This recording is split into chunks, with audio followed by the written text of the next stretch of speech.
Welcome to Sistory History, Season 3, Episode 2, Strictly Ballroom.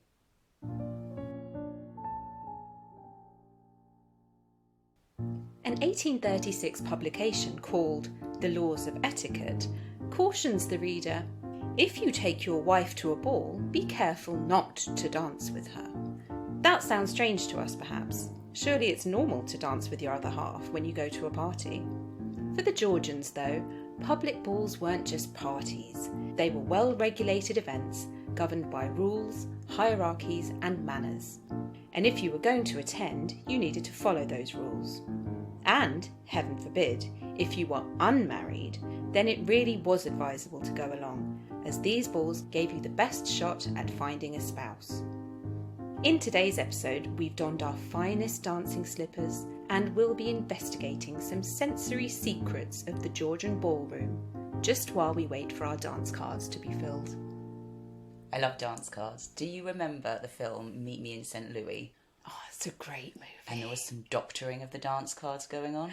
Yes, I remember. She filled up the dance card on behalf of somebody else. Mm-hmm. Bit naughty. Yeah, you wouldn't get that going on, would you, in the strictly regulated Georgian balls? Oh, I would hope not, Laura. No.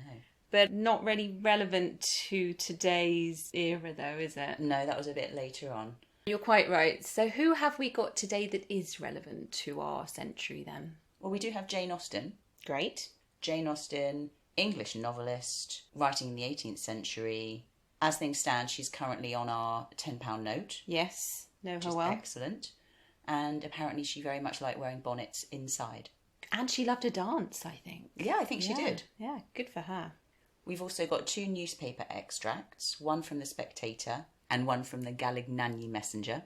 And finally we have a visual source, which is a jealousy glass or a polemoscope. That sounds good. I know. Shall we start with that one? Yeah, that's a really good idea. Let's start with the jealousy glass. Okay. This is a visual source, so there are photos on our social media and website. With this, I want to focus on sight. Pretty obvious. Yeah, makes sense. It's a short, stubby cylinder. I would say about 4 to 5 inches long. It looks a bit like a squashed telescope. If you imagine squashing down a telescope and that it didn't get wider as you squashed, Right. you would end up with this. A travel telescope. A travel telescope. Perfect. Now, but this isn't just your standard telescope, Caroline. Inside is an angled lens. Oh. We can't see that, but you can probably see there's an aperture at the side. So this angled lens or mirror inside allowed you to see through that aperture to the left or the right of you. Oh, I see. So you're looking forward, but actually you can see what's going on to the side. Correct. So although people might think you're looking straight ahead and maybe you just want a great view of the buffet table, you might be looking at someone to the left of you who you think looks quite nice. Or you might be checking up on your boyfriend to the right who you think is getting up to no good. So he's chatting to another girl. Correct. And he thinks you're checking out the array of sandwiches, but no, you're looking at what he's doing. Right. So Nice. This is quite a neat little tool. They weren't always used at balls. They were used at the opera. Sure. As well. You could spy on people in the box, see what was going on. So they were originally invented by Johannes Hevelius in 1637, and he intended them for military usage. Right. Just to get different views, I guess, of what was going on. Didn't you just turn to the left or right? Well, it never really took off in the military sense because it didn't give good enough field of vision. Okay. And it was completely unnecessary, Johannes. Yeah, I mean, he could have just used a regular telescope, Yeah. I guess, and turned around as you suggested. But anyway, let's not quash innovation. Oh, maybe it's for looking around corners. Yeah. Okay, so it'd be good for looking around a corner if you didn't want to get your head blown off. I guess you could get your telescope blown off. And I don't know whether he started out with the very small design, the squashed stubby design, or whether he started larger. I don't know enough about it, but just to give you a bit of background, because that's where the word comes from. Polemoscope comes from 2 Greek words, polemos, war, and skopos, meaning to look or target as well. Oh, Right? Great. That's a great word. It is, because I was thinking also target. I love target. Keep Nice. it in his bow. Keep it in his dart, yeah. After this didn't take off with the military usage, in the 18th century, people started using them for some casual spying. I love a bit of casual spying. They got more and more popular, design started to get more elaborate as well. So it wasn't just used then for viewing. People were using them to maybe keep their snuff in. They came with hinged compartments. Oh, wow. Or you could fill a little bottle of scent or perfume in there. Or a bit of whiskey or something. Yeah.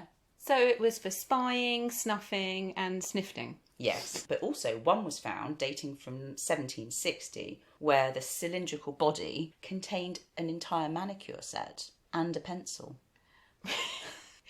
What kind of situation would I be in where I quickly need to do my nails, write something down, spy at someone around? Actually, no, if I were a spy... This would all be handy. Why would I need a manicure set? But also, in addition, there was a compass attachment on the top. What is this person doing? I don't know, but he is prepared for anything, or she. Were they mainly used by women or men or both? This one is attributed to a gentleman's usage.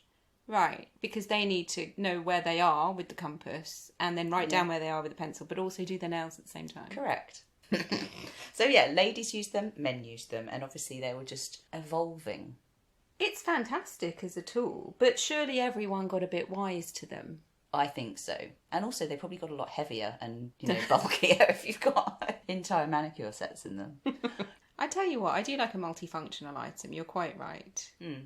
But if we go back to the ball scenario, yes, despite all of these accoutrements that may or may not be with them, they're still small and discreet enough that you can put them in your pocket, or if you're a lady, you could have them in a purse or on a chain or something. So you can just slip them out at an opportune moment and take that little look around the room. But as you say, I think people did get wise to them. I can just imagine 100 people all trying to look at each other in a ballroom. Yeah, there's no real discreet spying, it's just overt spying on everyone.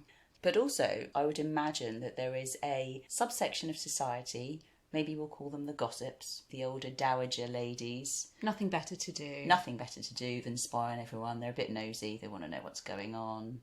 Anyway, so that is the jealousy glass. I'm going to get one. My first source is an extract from Northanger Abbey, a novel written by Jane Austen, probably wearing a bonnet, maybe at a dance. Or after the dance, or having received inspiration. Northanger Abbey is about a girl, 17-year-old Catherine, who has been invited to go on holiday to Bath with her neighbours, Mr. and Mrs. Allen. So here they are, Chapter 2, going to a ball at the Assembly Rooms in Bath. Mrs. Allen was so long in dressing that they did not enter the ballroom till late. The season was full, the room crowded, and the two ladies squeezed in as well they could. As for Mr. Allen, he repaired directly to the card room and left them to enjoy a mob by themselves. With more care for the safety of her new gown than for the comfort of her protégé, Mrs. Allen made her way through the throng of men by the door as swiftly as the necessary caution would allow. Catherine kept close at her side and linked her arm too firmly with her friend's to be torn asunder by any common effort of a struggling assembly. But to her utter amazement, she found that to proceed along the room was by no means the way to disengage themselves from the crowd. It seemed rather to increase as they went on. They saw nothing of the dancers but the high feathers of some of the ladies. Still they moved on, and by a continued exertion of strength and ingenuity, they found themselves at last in the passage behind the highest bench. Here there was something less of a crowd than below. It was a splendid sight, and she began for the first time that evening to feel herself at a ball. She longed to dance, but she had not an acquaintance in the room, Mrs. Allen saying very placidly every now and then, "I wish you could dance, my dear. I wish I could get you a partner." They were not long able, however, to enjoy the repose of the eminence they had so laboriously gained. Everybody was shortly in motion for tea, and they must squeeze out like the rest. Catherine began to feel something of disappointment. She was tired of being continually pressed against by people, with all of whom she was so wholly unacquainted that she could not relieve the irksomeness of imprisonment by the exchange of a syllable with any of her fellow captives. Goodness, that sounds pretty awful. Poor Catherine. I mean, we think of balls as rather genteel affairs, don't we, when we see them on the telly, with plenty of room to move about. Yeah, you can get yourself a lemonade immediately. But this clearly was not always the case. Can you think what the sense is that I want to discuss? Touch, surely. Yeah, it's definitely touch. If we use the Bath Assembly Rooms as an example, These were ticketed events and mostly required subscription purchases. So you would buy your ticket for the year. Oh, okay. For the season, at least. Yeah. Numbers were therefore in essence restricted, but obviously at the height of the season, it was still really, really busy. The season was about 8 months. That's long. I didn't realise it was that long. Yeah. Ooh. And probably about 30 balls in that time. 2 a week-ish. Okay. Yeah, in high season at least. Yeah. Now, like I said, you had to have a subscription mainly if you were going to go along, and your subscription status was vetted by the Master of Ceremonies. Mm-hmm. There's a little bit of control going on here, isn't there? Definitely. The Master of Ceremonies had a lot of control actually over these balls, and he would decide if you were the right sort or not, if you could attend or not. Very important role, this Master of Ceremonies. We don't really have it anymore. No. But he controlled the music, the rules, the etiquette, the entry of people, when things started, when people could eat, if you could sit down. He was a very control freak man. Like the chap in charge at the symposium, the Greek symposium. Oh yeah, but worse. Kind of semi-dictator. Right. But one of his roles was introducing people. Now, if you think back to the extract, Catherine and Mrs. Allen are both saying, oh, it's really sad that you can't dance because you don't know anyone. Mm. We mentioned these strict rules at the top of the podcast. Catherine is definitely not allowed to just walk up to somebody and ask them to dance, nor is anyone allowed to just walk up to her and ask her to dance. If there is no mutual acquaintance between these people, you would approach the Master of Ceremonies and ask him to introduce you to somebody that you like the look of. Now, if he deemed it a good match, he would then go ahead and make that introduction. What? No way. But if he didn't think it quite right, maybe it wasn't a level playing field, then he would say, no, I'm not going to do it. That's very presumptuous. Great job, though, isn't it? Like I said, a lot of power. And actually, at the start of the next chapter, Catherine is introduced to somebody she quite likes, Mr. Tilney, by the Master of Ceremonies quite soon in the next chapter. So she does finally get a dance, which is nice. I'm glad. If we think about the sheer amount of people, though, that she's describing in this extract, and contrast with one of Jane Austen's actual visits to Bath. So she writes about this not in a novel, but in her diaries and letters and things like that. She goes to visit Bath, and at one ball, only 4 couples are dancing. Really? And she says how ridiculous it is, this huge room, and there's only 4 people dancing. So it could really be feast or famine. But what I want to do now, though, is think of some of the language that she uses to describe this event. She has to squeeze past people. She was pressed against people. It's all very oppressive and close. And actually, it makes it sound like there were a hell of a lot of people in quite an enclosed space. And it's odd that on the one hand, you're touching all your body parts against these other people as you try and squeeze down a corridor. But then, on the other hand, you can't even shake hands with somebody that you like the look of if you meet them in the street. It's ridiculous, isn't it? Or even at the same event, you can't shake their hand. You just have to bow politely. So yeah, you can touch bums, but you can't ask somebody to dance. Fair play. And I'm pretty sure that quite a few people maybe took an opportunity in these big crowds to cop a feel. Do you think? Absolutely. Maybe the fake bottoms that we talked about in the previous episode would have guarded against some of that. Thank God for fake bottoms. Yeah. But there must have been some squeezing. We've all been in a crowded nightclub, haven't we? And someone squeezed past a little bit too closely. And there was also a lot of effort to move around that she mentions. The exertion, she needed strength, the labour, the struggling against people.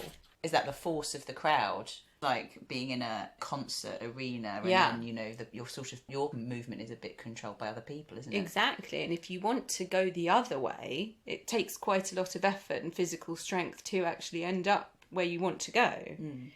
Some of the other words she uses to describe the amount of people, a mob, throng, crowd. She says she's imprisoned. These are quite claustrophobic, almost threatening words. Not pleasant. No, very oppressive. It doesn't really sound like an exclusive event. No, it doesn't. And there is actually that, back to the fake bottoms and the wandering hands, there's a throng of men by the door, which Does sound a bit threatening, I guess. Mm. You have to squeeze past a big group All of of them. men. Maybe not threatening, but intimidating at least. Yeah, to- like a group of lads hanging outside a kebab shop Exactly, on a Friday night or yeah. something. Maybe heckling or Had a few drinks. catcalling. Or, yeah. It just doesn't sound like the genteel affair that I think we automatically assume these balls were. You mentioned at the beginning that they were arriving late. Mm. These didn't even start till late, did they? These balls, they started at 9, 10 o'clock. They could go on till 6 or 7 in the morning as well. That's crazy, isn't it? Can you imagine? Past my bedtime, Law. Yeah, they get 2 meals. Yeah. You need the stamina to get through the crowd. Quick Mars bar. Yeah. And then maybe a bit of toast.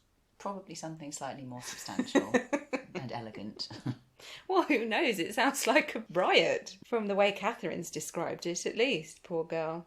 But you can see why there were so many rules, actually, that the Master of Ceremony felt the need to have so many behavioural and etiquette rules. He had quite the job keeping everyone in line. He did. Thinking about the amounts of people, though, surely the dance floor itself must have been pretty clear.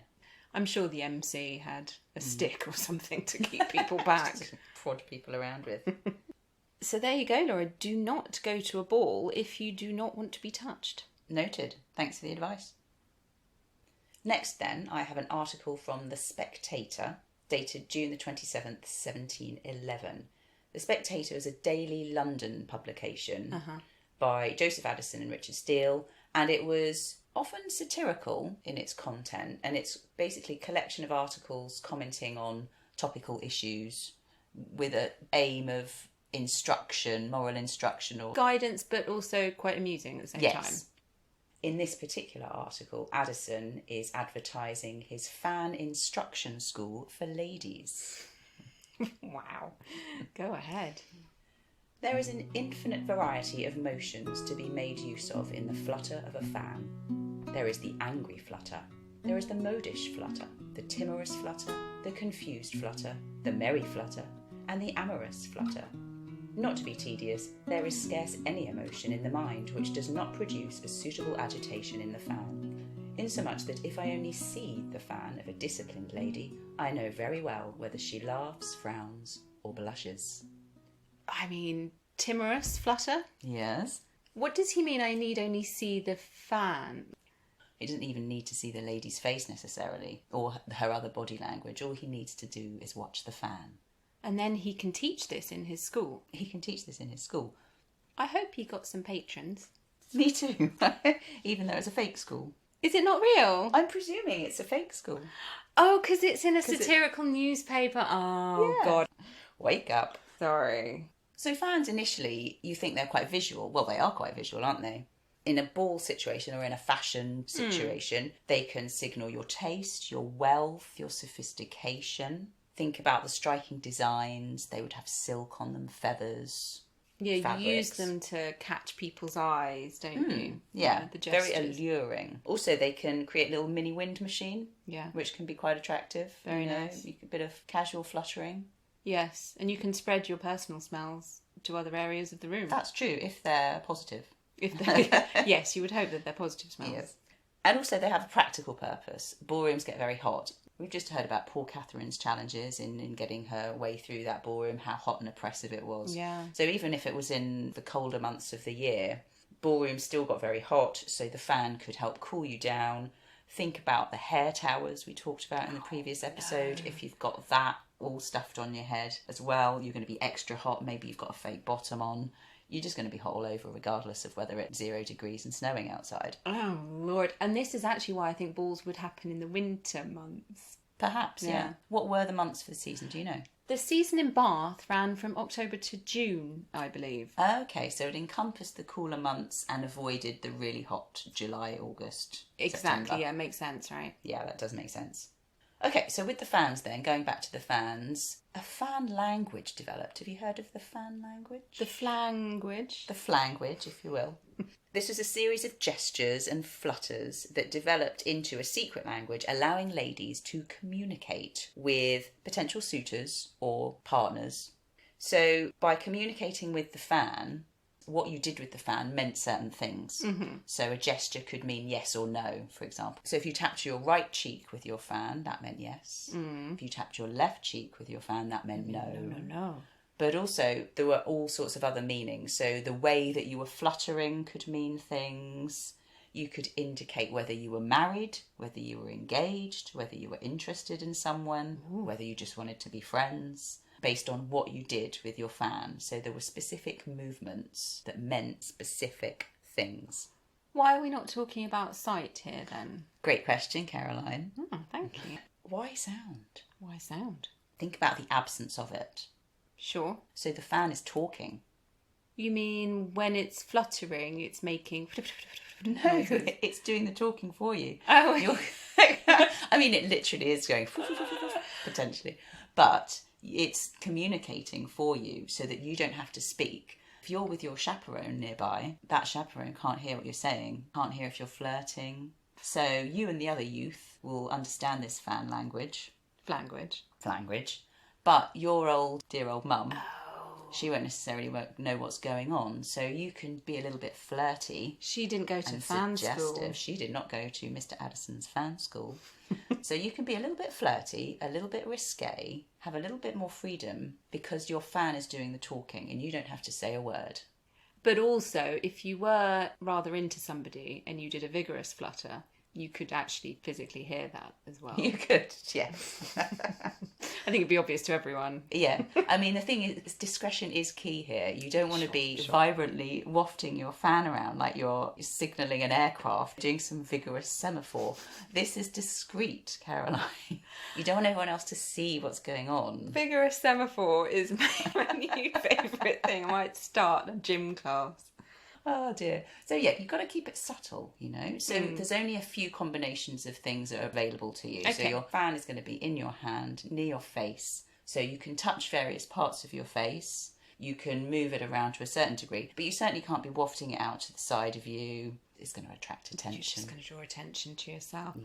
I would definitely get this wrong. I think there's a lot of scope for this going terribly wrong. Either you're tapping the wrong cheek. Yeah.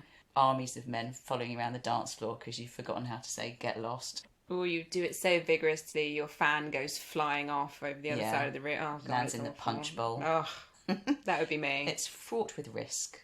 It made me think of, do you remember when you were young and maybe you had a secret language with one of your friends or a sibling? Yes. Did we have one? I had one. Did you tell me about it? Only I could speak it, so... That's very solitary.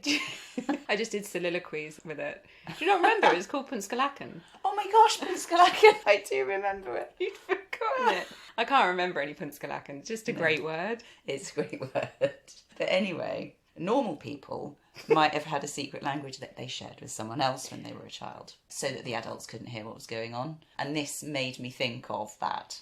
So I would imagine that you've got the youngsters all doing their surreptitious flirting, and then the older ones with their spyglasses maybe nosying around and having a cup of tea and just not really paying attention.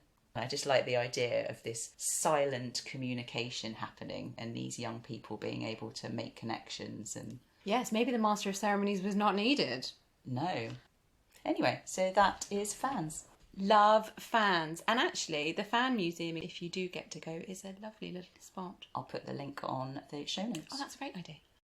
Finally then, I'm going to consider sight with my extract from the Galignani Messenger. I've not heard of this publication before. No, nor had I until about 2 days ago. It was a daily newspaper run by an Italian man in Paris, printed in English. It's very international. I love it. Nice guy. He travelled a lot. He actually lived in London for a while and then moved to Paris. This was a daily publication about world events, but it was also used to promote good relations between England and France. Oh, nice. It's a nice little thing that Mr. Galignani did. This particular extract is from the 28th of February 1821 and is about a ball thrown by George IV. On Monday night, His Majesty was pleased to open the Royal Pavilion at Brighton with a grand ball and supper. The ballroom not being nearly finished, a room denominated the Yellow Room, adjoining the music room, but likewise in an unfinished state, was appropriated for dancing, and was brilliantly illuminated, and the floor elegantly chalked. The corridors and antechambers throughout the royal pavilion were likewise illuminated. Sounds like a great party. Yeah. But the royal pavilion was not finished, clearly, so they made do with what they had. Couple of things to consider here with sight. Number one, lighting. It mentions that the rooms were brilliantly illuminated. It gets dark in England. It does. Very practical to have your rooms brilliantly illuminated if you can. We're encompassing the winter months with the season, aren't they? So sometimes you're getting dark at about 3 o'clock. Yes, and this was February, wasn't Yeah. it? So yeah, it can get dark in February. Now, when private balls were held, the hosts would quite often wait for a full moon to throw a ball. Ooh. So that people could travel easier to and from. Very nice. That's a nice nice of them touch. to think of that. But practically speaking, these rooms were lit by candles at this time, or fires. We're not thinking about the sense of smell here, which is nice because these rooms could get very hot and smelly. For the purposes of illumination, though, ballrooms were often mirrored. So you'll see a lot of them have huge walls of mirrors, and the candelabras are mirrored, and the wall sconces have mirrors behind them. It's all about reflecting space. the light and the space as much as you can. But when you read well illuminated, that basically means expensive. These were expensive things, having all those candles. And when a candle wears out, somebody's got to go around and replace them. It's not a cheap thing to throw a ball. Especially, like you said, they start at 10 p.m. and then... Yeah, you've got to feed everyone twice. Got to feed everyone And they're twice. drinking. But in reality, the majority of balls probably were not well lit at all. And thank goodness, really, because candlelight is good at hiding a multitude of sins, if you know what I mean. Shall we say? Shall we? Shall we? Shall we? Shall we? Let's. Well, you know, like fumbles in corners. Oh, goodness me, Caroline. Or if you're looking for somebody, maybe you're not the most attractive egg in the egg box, then... It does have a certain soft focus quality that does aid. Yes, a flattering One's light. visuals. Yes. The second point to this extract, thinking about sight, is that the floor was elegantly chalked. Yeah.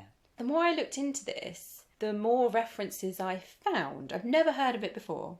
Now, the theory is that in preparation for dances, guests would chalk the bottom of their shoes because their shoes would be quite slippery. So just as ballet dancers do today, use chalk to help you grip so you don't slip and go flying. I mean, that would be embarrassing. That would be.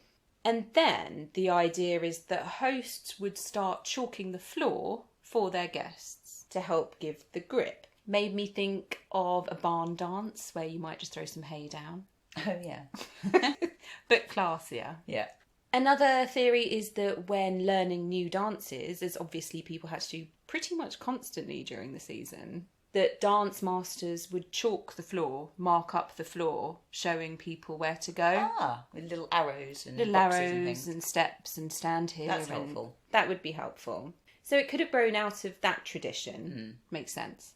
Another theory is that decorating the floor also covered up any scuff marks or imperfections on the floorboards. Again, that low lighting helps cover a multitude of sins. But then I had a thought, coming back to lighting actually, that having a white chalked floor helps brighten the room in general, Oh, I guess so. Yeah. as opposed to a dark floorboard. Yeah. Reflection. Any light that you've got then would pick up that brighter sheen. Exactly. So it'd make the whole room a bit brighter, maybe. And white was used a lot. Yeah, that was the favoured colour, wasn't it? For The chalk? favoured colour, so as not to ruin the ladies' shoes, because they wore satin pumps to dance in. Yes. I've just thought of something. I read that ladies wore white or light coloured gloves. Do you think that's maybe so that their hands could be easily seen? Oh, yes, in the dim light. Yeah, for the dancing. Yeah, probably, Laura. Yeah, good point. Thanks. But as ever, something simple gets adopted and then ruined by the rich. So they would then start chalking their floors with elaborate designs and motifs and pictures and works of art, really. Scenes from mythology and the like, you know, that kind of Very thing. elaborate. So if you're having a themed party, that would be quite nice if your floor then reflected that theme. yeah. There was a man called Glover who did very well out of this profession, was commissioned by Carlton House quite a lot for big decorating jobs. But these were such ostentatious, big displays of conspicuous consumption by the wealthy. They had to pay for this decoration, but then it only lasted a few hours at the most. That's going to look awful after the first dance, surely. Exactly. So this beautiful thing that's cost a lot of money is very fleeting. Yeah. But that's what rich people do. You pay for flowers, they die. You pay for chalk floors, that just gets rubbed out. But I must say, when it's all gone, I guess it shows you've had a good party. So true. Great note to end on. Do you want a little quiz before we go? I'll repair to the card room with Mr. Allen, and hopefully he's a good quiz companion. This quiz is all about fanology, which is the language of the fan. Didn't we call it flanguage? No. Okay, fine. I've gone with the slightly classier naming, but we can use flanguage if you like. I'm going to give you 5 gestures and 5 meanings, and I'd like you to match them up. Here are your gestures.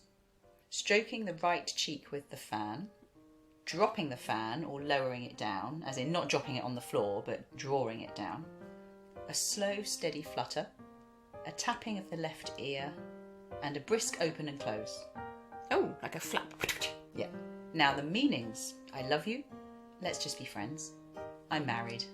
Get out of here. And I'm cross with you. Okay, so I'm cross with you is the quick opening and shutting. Correct. I'm married, is that the dropping? No. Oh. I love you, I think is the right cheek. Correct, yeah. A slow, steady flutter is let's just be friends. No. Oh. Get out of here is left ear. Yes! Okay, so you got a painful 3 out of 5, I would summarise that as. That's fine. So I love you was the right cheek. Dropping the fan, lowering it down was let's just be friends. Oh. I'm married is a slow, steady flutter. Left ear you got correct, which was get out of here. And then the brisk open and close, I'm cross with you. Okay.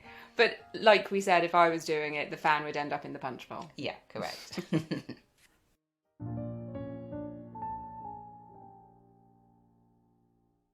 Next time we really will say a few thank yous to people who've been in contact. So please remind me, Laura. I will. And if you liked what you heard today, then please do take the time to like, rate, subscribe and share wherever you download your podcasts. Or you can get in touch with us via our website or our email address, which is sistoryhistory@gmail.com. See you next time. Bye-bye. Bye.